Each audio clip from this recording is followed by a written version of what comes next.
कालिंदी मैं हूँ, डरो मत।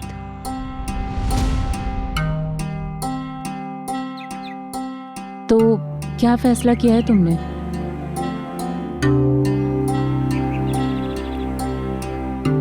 कि अब मैं किसी से नहीं डरूंगी। कालिंदी एक बार फिर सोच लो, क्योंकि जो तुम करना चाहती हो वो बिल्कुल भी आसान नहीं है।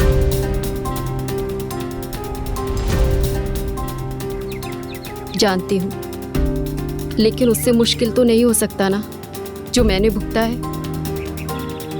मैं लड़ूंगी अपने हक के लिए, और इस लड़ाई में मैं तुम्हारे साथ हूँ। बोलो क्या करना चाहती हो? मैं अपने पति और अपने पिता के खिलाफ केस दर्ज करना चाहती हूँ। अपने पति और अपने पिता के खिलाफ केस?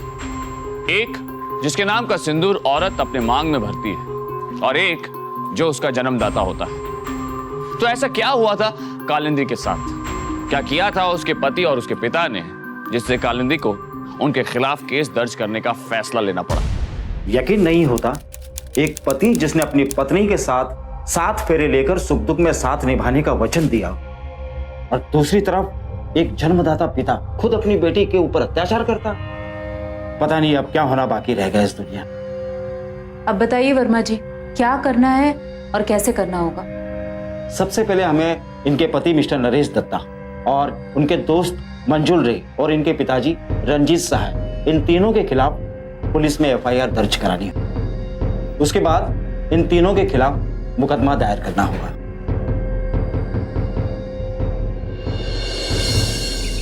कालिंदी नरेश दत्ता। नरेश दत्ता, ये मशहूर उद्योगपति नरेश दत्ता ना? आप उनकी पत्नी है और आप ही अपने पति के खिलाफ एफआईआर दर्ज करवाने गई। मैडम, नरेश दत्ता एक इज्जतदार आदमी है, उन पे कीचड़ उछालना। आप जानते हैं कि क्या किया है आपके इन्हीं इज्जतदार नरेश दत्ता ने? शोषण किया है मेरा, मानसिक और शारीरिक शोषण। ओ मैडम, काम वाली बाई को 4 बर्तन ज्यादा घिसने पड़ते ना, तो वो भी बोलती है कि मालकिन ने मेरा शोषण किया है। और ये पति पत्नी का आपस का मामला है, इसे घर ही सुलझाइए, सुखी रहेंगी। आप कम से कम उसका पूरा केस तो सुनिए। क्या सुनो? ये पति पत्नी का आपस का मामला है, इसमें टांग अड़ाने की जरूरत नहीं है हमें, और आप भी मत अड़ाइए। और आप जैसी सोशल वर्कर कहलाने वाली औरतें इन औरतों का दिमाग खराब करती हैं। सच बोलिए, आप इनके कहने पे एफआईआर लिखवाने आई ना?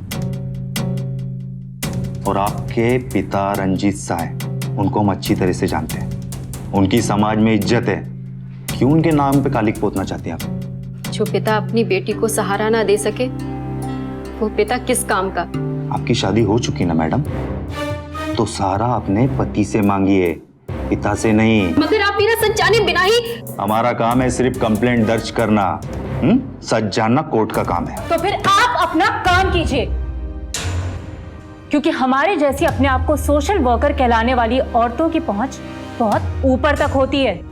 मैडम, धमकी मत दीजिए, बहुत ऊपर तक पहुंचे ना आपकी। बहुत ऊपर तक पहुंचे ना, जाइए ऊपर जाइए, चलिए निकलिए। चलो चलो कालिंदी, चलो।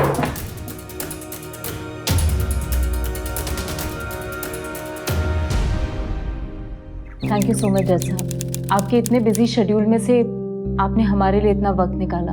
इसमें थैंक यू कहने की कोई जरूरत नहीं, क्योंकि आप जो कर रही है वही हम कर रहे हैं, समाज सेवा। देखिए ना, इसके लिए आज मैं जिस जज की कुर्सी पे बैठा हूं,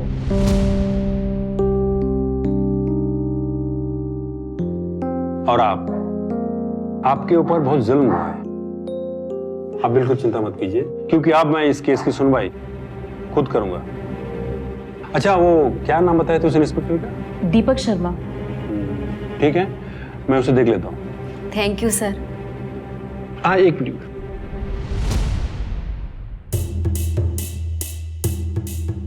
ये माँ दुर्गा है, इसे आप अपने पास हमेशा रखना, ये आपकी रक्षा करेगी। इतनी अमानुष परिस्थितियों में आपने जो हिम्मत दिखाई है, अगर आपकी जगह कोई और लड़की होती तो जुर्म सहते सहते मर जाती या फिर आत्महत्या कर लेती। आज कई सालों बाद ऐसा लग रहा है कि सब कुछ ठीक हो जाएगा। जरूर होगा। आज से आप अपनी लड़ाई में मुझे भी शामिल समझिए।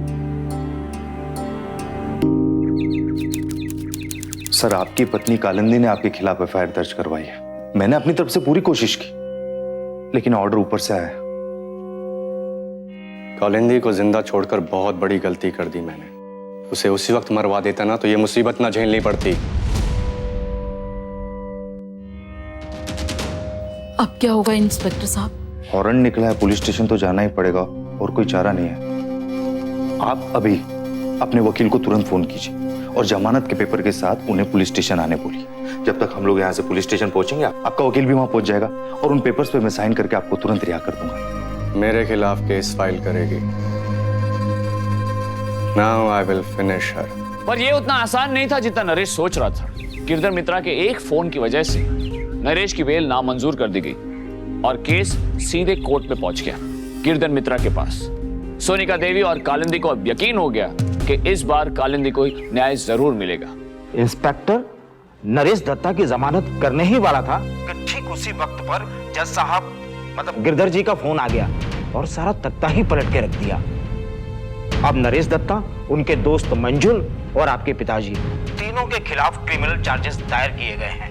इसी सिलसिले में कुछ पूछताछ करने के लिए उन्होंने आज शाम 5 बजे आपको घर पर बुलाया है। ठीक है sir, thank you.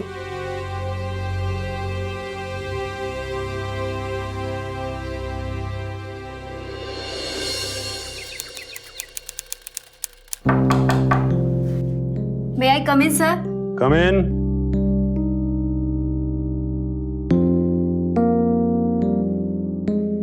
Good evening, sir. Good evening. अरे कालिंदी, आओ बैठो, मैं तुम्हारी फाइल चेक कर रहा था। सर, आपको जितनी भी बार थैंक्स बोलूं वो कम है। उस इंस्पेक्टर ने तो एफआईआर फाड़ दी थी। इनफैक्ट मुझे तो कोई उम्मीद ही नहीं थी, लेकिन आप मेरी मदद कर रहे हैं। तुम्हारी मदद करना तो मेरा फर्ज है। तुम्हारे पति नरेश दत्ता और मंजुल रॉय के खिलाफ ये केस मैंने तैयार किया है। इसे तुम एक बार देख लो, पढ़ लो और समझ लो। इसलिए मैंने तुम्हें यहाँ बुलाया था कि इसमें कोई कुछ कमी ना रह जाए, ताकि उन दोनों को कड़ी से कड़ी सजा दिला सको। देखो, तुमसे एक जरूरी बातें करनी है, अकेले में। अगर तुम नीचे जाकर रुको।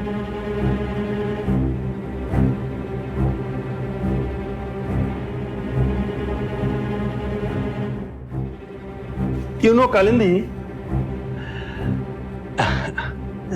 क्या है कि दुनिया में ज्यादातर लोग उस इंस्पेक्टर की तरह होते हैं, लेकिन मैं ऐसा नहीं हूं। समझ रहे ना मैं क्या कह रहा हूं? देखो, तुम जो बोलोगी ना मैं वही करूंगा। तुम्हारे पति के खिलाफ ऐसा मजबूत केस बनाऊंगा कि वो जिंदगी भर जेल में चढ़ता रहेगा। तुम नहीं चाहती थी ना? सुनो सुनो, क्या करते हैं सर?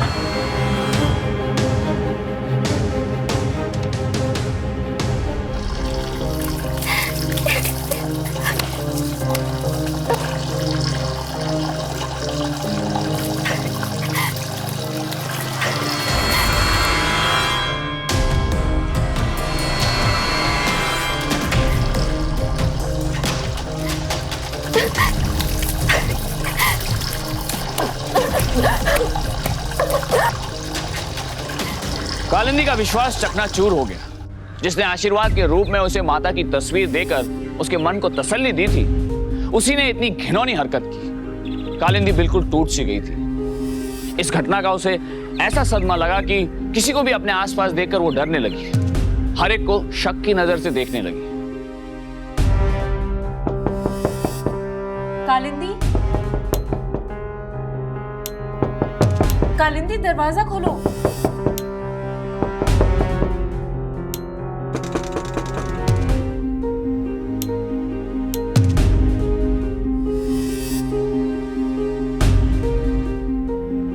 कालिंदी 7 दिनों तक अकेले कमरे में बंद रही। उसने किसी को भी अंदर नहीं आने दिया, यहां तक कि सोनिका देवी को भी नहीं।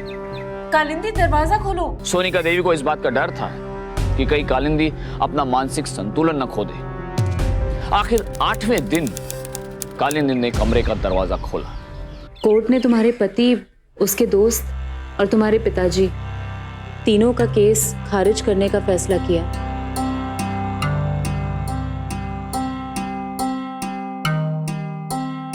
कोर्ट चाहे जो फैसला ले, पर मैं हार नहीं मानूंगी। अपने आत्मसम्मान के लिए मैं लड़ूंगी, एक गिरधर मित्रा से नहीं बल्कि पूरे सिस्टम से। मेरे जीने का हक छीनने का अधिकार किसी को नहीं है, न नरेश को, न पापा को और न गिरधर मित्रा को। चाहे मेरी जान भी चली जाए, पर फिर भी मैं सबको सजा दिलवा के रहूंगी। मुझे गिरधर मित्रा के खिलाफ एफआईआर दर्ज करानी है। कोई फायदा नहीं होगा कालिंदी। तुम्हारे पिता और पति के खिलाफ उन्होंने आसानी से एफआईआर दर्ज नहीं करवाई थी। फिर तुम्हें क्या लगता है कि वो लोग गिरधर मित्रा के खिलाफ जाने की हिम्मत भी करेंगे? पर मैं ऐसे हाथ पर हाथ धरे नहीं बैठ सकती ना। कोई ना कोई तो रास्ता निकालना ही होगा। एक रास्ता है।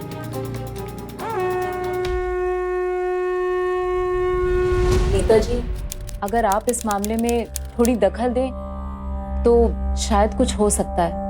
आज एक जरूरी प्रेस कॉन्फ्रेंस है, बड़ा मसला है, वो हो जाए तो फिर। Thank you Netaji. अब ये सर, ये मेरा स्टेटमेंट है गिरधर मित्रा के खिलाफ। देखिए, गिरधर मित्रा मेरा आदमी है। पार्टी अगले इलेक्शन में उसे टिकट देने के लिए सोच रही है। अगर गिरधर मित्रा पर इस तरह के इल्जाम लगेंगे तो हमारी पार्टी की क्या साख रह जाएगी भाई? लेकिन ये इल्जाम नहीं है नेताजी। गिरधर मित्रा ने सचमुच आए दिन ऐसे हादसे होते रहते हैं, रोज हम पेपर में पढ़ते हैं। गिरधर मित्रा एक इज्जतदार जज है, और कौन विश्वास करेगा आपकी बात पर? उल्टा आपकी खुद की ही बदनामी होगी। मेरी मानिए तो इनसे कहिए कि कॉम्प्रोमाइज करें। गिरधर मित्रा से कह के इनके पति का जो केस है ना, दोबारा खोलने का ऑर्डर दे देता हूं मैं।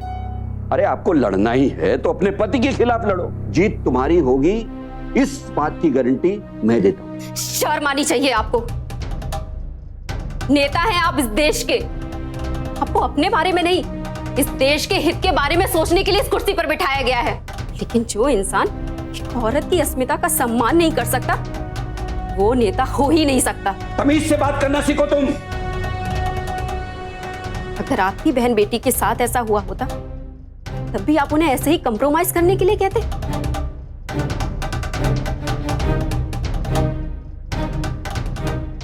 मैं हार नहीं मानूंगी। मैं गिरधर मित्रा का असली रूप सबके सामने लेकर आऊंगी, साथ में आपका भी, कि आप जैसे भ्रष्ट नेताओं की छत्र छाया में ही गिरधर जैसे लोग पनपते हैं। हेलो, आना जरा, एक काम है। सबके सब एक ही थाली के चट्टे बट्टे हैं, किसी की मजबूरी का फायदा उठा के अपना असली रंग दिखाते हैं। प्रेस कॉन्फ्रेंस शुरू तो नहीं अभी तक लगा। Okay, thank you. सुनिए, हाँ जी, आप जर्नलिस्ट हैं ना? मुझे कुछ बताना है। देखिए अभी मैं चल रही हूँ प्रेस कॉन्फ्रेंस में, आप कल मेरे ऑफिस आ जाइए। मैं गिरधर मित्रा के खिलाफ केस दायर करना चाहती हूँ। उन्होंने मेरी मजबूरी का फायदा उठाने की कोशिश की है, और नेताजी ने उनके खिलाफ कार्रवाई करने से मना कर दिया है। और मैं इस बात की गवाह हूं।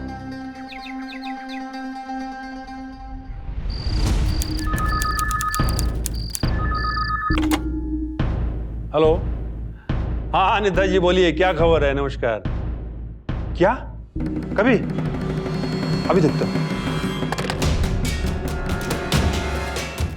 ये रहा मिसेस कालिंदी दत्ता का लिखित बयान। कानून के रक्षक ने किया अन्याय। गिरधर मित्रा खुद कानून की गिरफ्त में, नेताजी की शय। सारी जद्दोजहद के बाद कालिंदी को एक ऐसा हथियार मिल गया था जो उसकी सच्चाई को लोगों तक पहुंचा सकता था। पर यह लड़ाई किसी और के साथ नहीं, इस भ्रष्ट सिस्टम के एक नेता और एक जज के खिलाफ थी। हर कोई उन बड़े बड़े नामों के रोष से बचना चाहता था। कालिंदी फिर भी कोशिश करती रही, वो हार कर बैठने वालों में से नहीं थी। लिहाजा अब उसकी इस हिम्मत को तोड़ने की पहल शुरू कर दी गई। आज शाम को मेरे वकील मिस्टर वर्मा का फोन आया था। कह रहे थे कि वो मेरा केस नहीं लड़ सकते हैं। ये तो होना ही था। गिरधर मित्रा और नेता जैसे असामियों के नाम अब आपकी लड़ाई से चुक चुके, अब ये खबर बन चुकी। और मैं चाहता हूं कि आप अपनी कहानी लोगों को खुद सुनाएं, टीवी पर लाइव। अब आशा।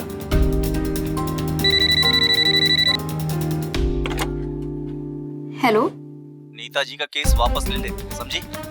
कौन कौन बोल रहा है? हिम्मत है तो बोलो ना, कौन बोल रहा है? जितना बोला उतना कर, समझी ना? क्या? मैं ऐसी धमकियों से डरकर चुप रहने वाली नहीं हूँ। जो मुझे करना होगा वो मैं करके रहूंगी। आई बात तुम्हें समझ में? समझे तुम? हेलो,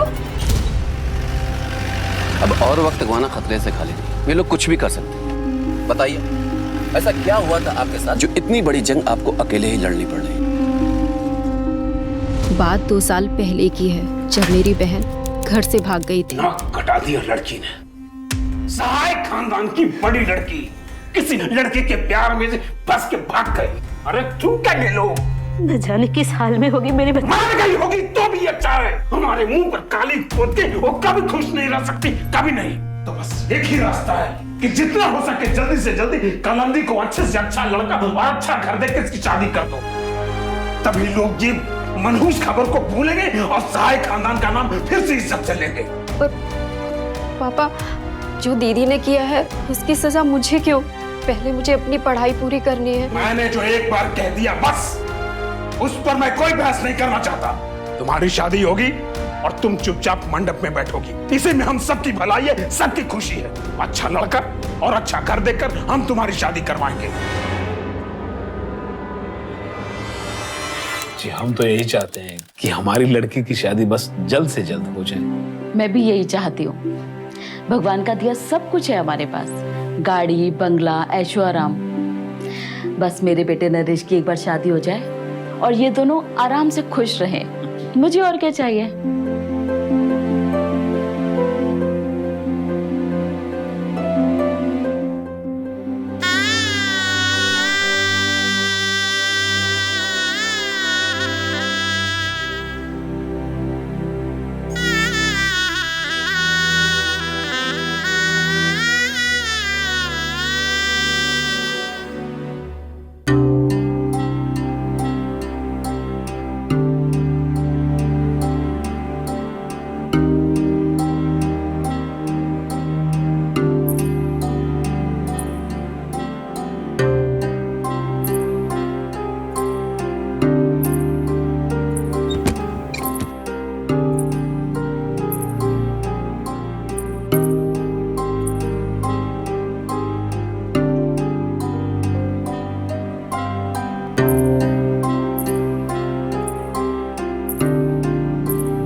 यार कभी नहीं सुधरेगा।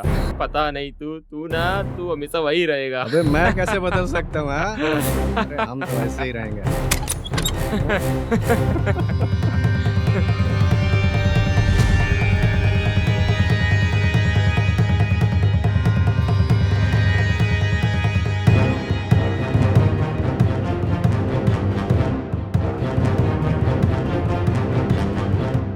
बैठो।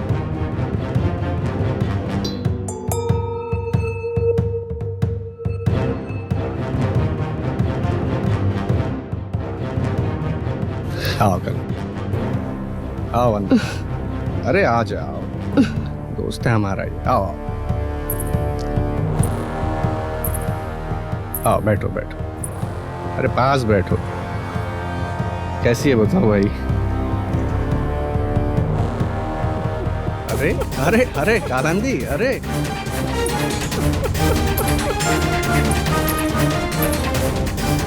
शर्म आ गई।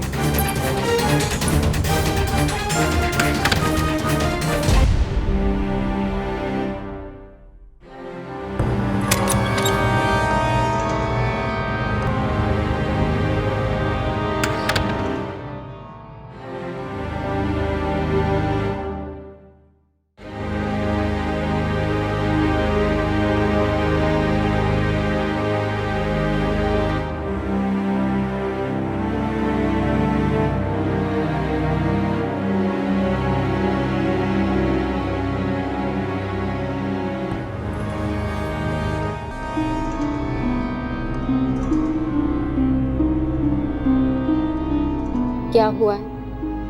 कोई प्रॉब्लम है क्या?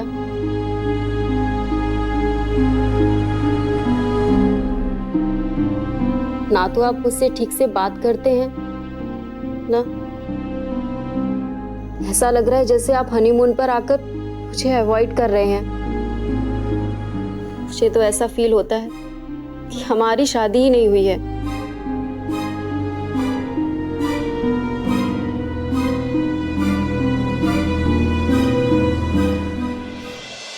पूरे 12 कपड़े हैं ना भैया? जी गिल लिए अच्छे से? हाँ जी। अरे कलिंदी, तुम क्यों कर रही हो ये सब? घर में इतने सारे नौकर है ना।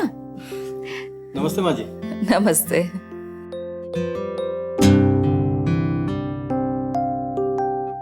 बेटा, तुमने तो एक ही महीने में इस घर का सारा काम संभाल लिया। मेरे लिए तो अब इस घर में कुछ करने को रह ही नहीं गया।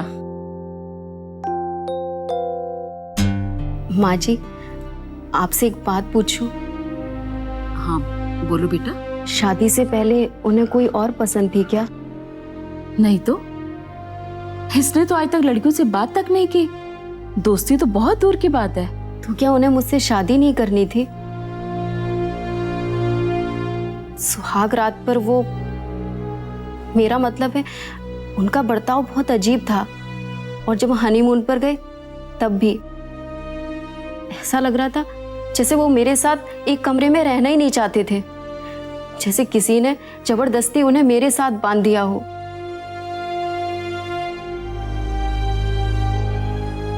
देखो कलिंदी, तुम एक समझदार लड़की हो। जो जैसा है उसे वैसे ही स्वीकार करो। उसी में अपनी खुशी ढूंढ लोगी तो सुखी रहोगी।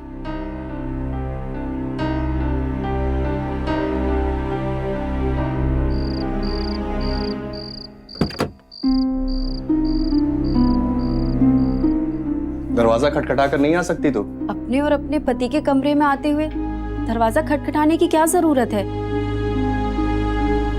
कहाँ जा रहे हैं आप? दोस्तों के साथ पार्टी में। कौन है वो? क्या? आप अच्छी तरह से जानते हैं कि मैं किसके बारे में पूछ रही हूँ, जिससे आप प्यार करते हैं। आज मैं आपको बिना जवाब दिए हुए नहीं जाने दूंगी। जिस दिन से शादी हुई है उस दिन से आपने मुझसे ठीक से बात तक नहीं की। बात करना तो दूर, मेरी तरफ देखा भी नहीं। क्यों अवॉइड कर रहे हैं आप मुझे? बस कर अभी। ऐसा था तो आपने मुझसे शादी ही क्यों की? बोला ना बस कर, वरना दूंगा एक खींच के। बस इसी में आपकी मर्दानगी है, मुझ पर हाथ उठाने में, अपने दोस्त के सामने अपनी सुहाग रात पर मेरे साथ बदतमीजी करके बाद में मुझसे दूर रहने में। कभी आप प्यार से आए हैं मेरे पास?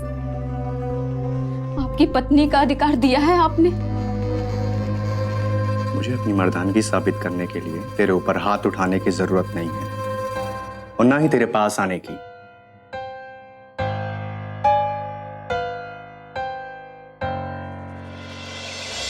अपने वहम को ज्यादा हवा मत दो कालिंदी, खुद ही दुखी हो जाओगी। ये वहम नहीं है माँ, मैं रह रही हूँ नरेश के साथ, उसे देख रही हूँ, महसूस कर रही हूँ। ऐसा लगता है जैसे वो जानबूझकर मुझसे दूर रह रहे हैं।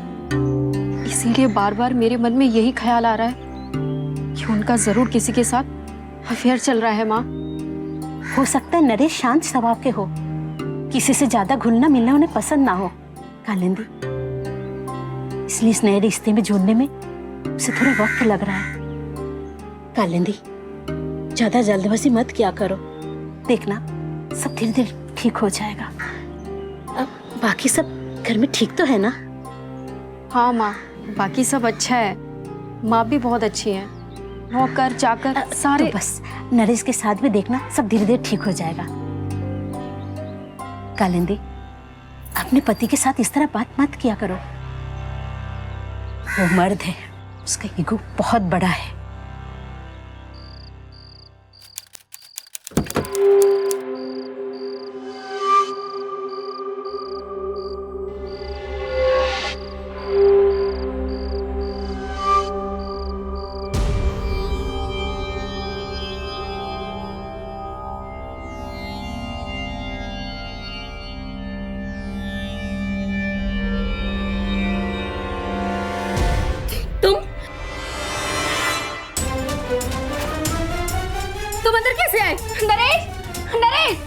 इतना नरेश चिल्लाने से कुछ नहीं होगा। वो नहीं आएगा तेरी मदद के लिए।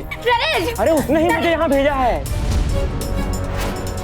जो वो खुद नहीं कर सकता वो करने के लिए। अरे नामर्द है तेरा पति, नामर्द।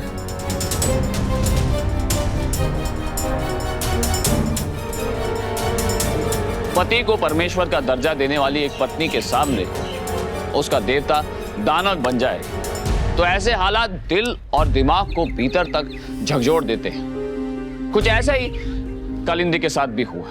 वो पूरी तरह से टूट चुकी थी और उसने उसी रात नरेश का घर छोड़ दिया और वो अपने पिता के घर आ गई, अपने मायके, इस उम्मीद के साथ कि उसे अपने घर से सहारा मिलेगा। उसने सारी सच्चाई अपने माँ बाप को बताई, लेकिन नरेश इतनी आसानी से कालिंदी को बख्शने वाला नहीं था। अपने ऐब को पूरी दुनिया के सामने बेपर्दा होने से बचाने के लिए वो कुछ भी कर सकता था, इसलिए वो कालिंदी के मायके पहुंचा। धोखा दिया आपने हमें, जिंदगी बर्बाद कर दी मेरी बेटी की। अपना ऐब छुपाने के लिए अपने दोस्त के साथ अपनी पत्नी को, अरे शर्म नहीं आई आपको? अरे माताजी ऐसा कुछ नहीं हुआ है, झूठ बोल रही है ये। सच तो ये है कि इस शादी से कभी खुशी नहीं थी और इसीलिए हमारे बीच में आज तक पति पत्नी का संबंध भी नहीं बन पाया। झूठ बोल रहे हैं ये। मैं झूठ बोल रहा हूं? मैंने तुझसे क्या कहा था? मुझे मेरा वारिस चाहिए, तूने मना कर दिया था ना? बोल। आप कुछ बोलते क्यों नहीं? पिताजी, अगर आप समझदार हैं तो अपनी बेटी की बात में मत आइए। वैसे भी हमारा घरेलू मामला है अभी। सच तो यह है कि कालिंदी को आप लोगों को इसमें दखलंदाजी करने को कहना ही नहीं चाहिए था, और आप लोगों को भी ऐसा नहीं करना चाहिए। यकीन करिए, अगर फिर भी आपको लगता है कि मेरी वजह से आपकी बेटी की जिंदगी बर्बाद हो रही है तो आप खुशी से इसे अपने साथ रख सकते हैं, मेरा उससे कोई वास्ता ना होगा। नमस्ते माता जी। खुश हो गई तू?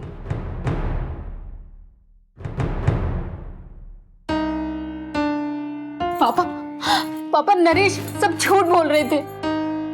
मैं उस घर में वापस नहीं जाऊंगी। तो इसीलिए तुम उस शादी से छुटकारा पाने का बहाना ढूंढ रही हो। पापा, नरेश ने खुद अपने दोस्त को मेरे पास भेजा ना वारिस पाने, ताकि उनकी ये असलियत दुनिया के सामने कभी ना आए। और आप सबको ये सब बहाना लग रहा है। हो सकता है कि तुम जो कह रही हो वो सही हो, लेकिन नरेश ने जो कहा वो तो सही ही है। हम सब जानते हैं, तुमने खुद अपने मुंह से कबूल किया है कि तुम ये शादी नहीं करना चाहती थी, इसलिए तुमने आज तक नरेश को स्वीकार नहीं किया है और अपना घर छोड़कर यहां आ गई हो।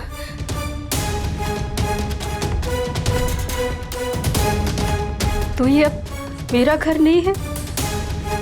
ससुराल ही लड़की का असली घर होता है। मरने के बाद उसकी अर्थी ही वहां से बाहर आती है। ये आप क्या बोल रहे हैं? तुम चुप रहो।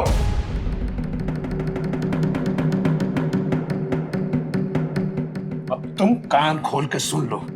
जैसा भी है, भला है बुरा है, नरेश दत्ता ही तुम्हारा पति है और तुम नरेश दत्ता की पत्नी हो। तुम इसे जितना जल्दी स्वीकार कर लो तुम्हारे लिए बेहतर होगा। मैं सबको स्वीकार कर सकती हूँ पापा, लेकिन अपने चरित्र पर आँच नहीं आने दे सकती हूँ। इसलिए चाहे जो कुछ भी हो जाए, मैं उस घर में वापस नहीं जाऊंगी और कभी नहीं जाऊंगी, कभी नहीं।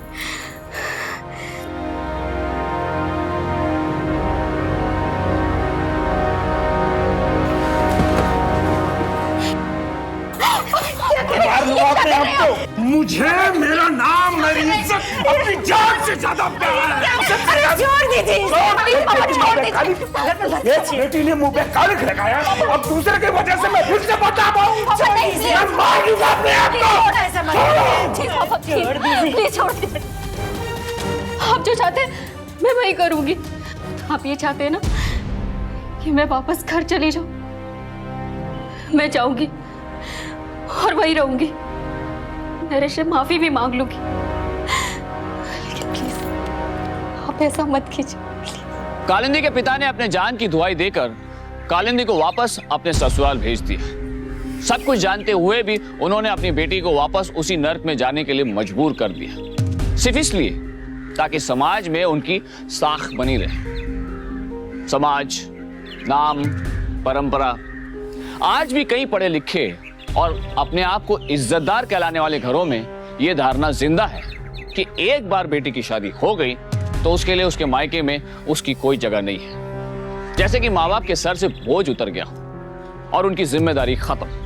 कहीं परंपरा के नाम पर ऐसी सोच को बढ़ावा देकर माँ बाप अपनी जिम्मेदारी से पल्ला तो नहीं झाड़ रहे? सोचिए, क्या ये सही है? कालिंदी अपने पिता की बात मानकर अपने ससुराल वापस तो चली गई, पर नरेश का बर्ताव बद से बदतर हो गया। अब माफी मांगने से कोई फायदा ना होगा। जाकर अपने बाप से मेरे खिलाफ शिकायत करते समय नहीं सोचा था कि वापस आकर क्या होगा। तब तो बड़ी हिम्मत दिखा रही थी। अब क्या हुआ? निकल गई सारी हिकड़ी। जैसे तेरे बाप ने घर से बाहर निकाल दिया, वैसे मैं भी घर से बाहर निकाल दूं तो कहां जाएगी? मेरी पत्नी होकर मेरे खिलाफ बाप से मदद मांगी तूने।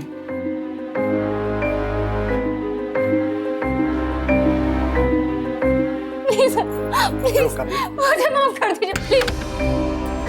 और चाहिएगा तो और मांग लीजिएगा, पर कालिंदी को उसे उसका नाम तक याद नहीं रहना चाहिए। कालिंदी ने अब तक जो सहा, जितना सहा वो आपने देखा, पर उसके जीवन में अब भी बहुत सहना बाकी था। पर अगर आप ऐसा सोच रहे हैं कि इतने जुल्म सहने के बाद अब तो कालिंदी को इस नर्क से छुटकारा मिल जाएगा, तो ऐसा नहीं है। नरेश ने कालिंदी के साथ जो कुछ भी किया वो हम अपने दुश्मन के लिए भी नहीं सोच सकते। पर कहते हैं ना, दुनिया में हर तरह के लोग होते हैं, कुछ बुरे तो कुछ अच्छे भी। ऐसी ही थी वो नर्स जिसने कालिंदी की दशा देखकर उसकी मदद करने की कोशिश की।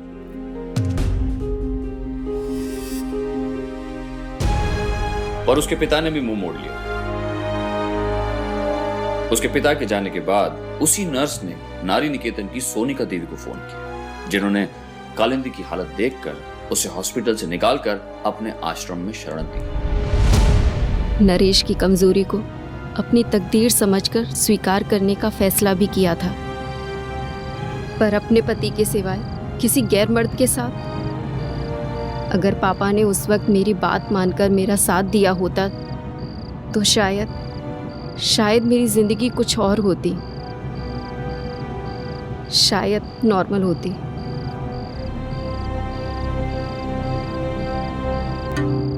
Heads up to you. इतना सब कुछ सहकर भी आपने हिम्मत नहीं हारी। मेरी हिम्मत ही तो मेरी अपनी है, बाकी सब तो खो ही चुकी हूँ।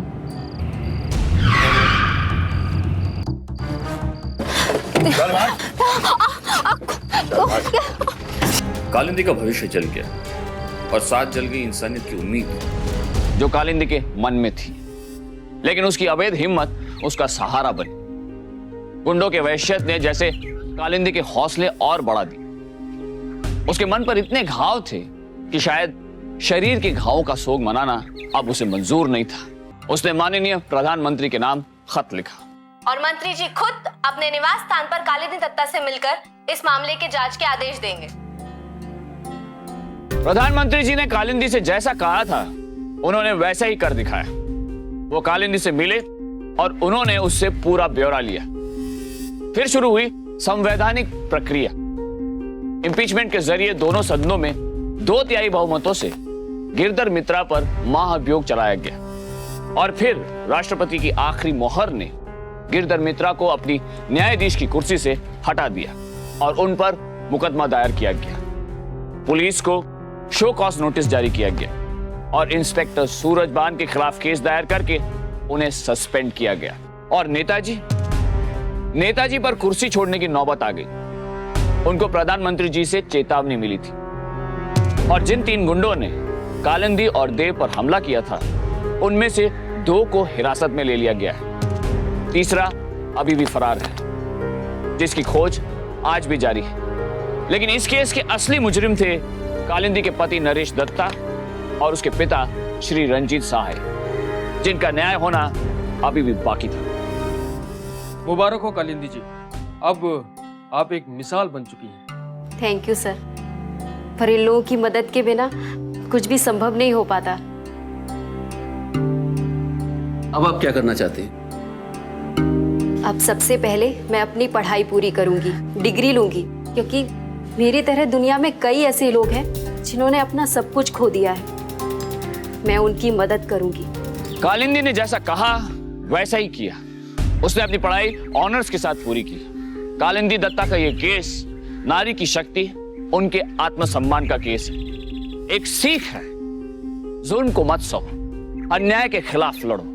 आज कालिंदी अपनी जैसी कई पीड़ित और शोषित महिलाओं की मदद कर रही है, उनकी हिम्मत बनी हुई है।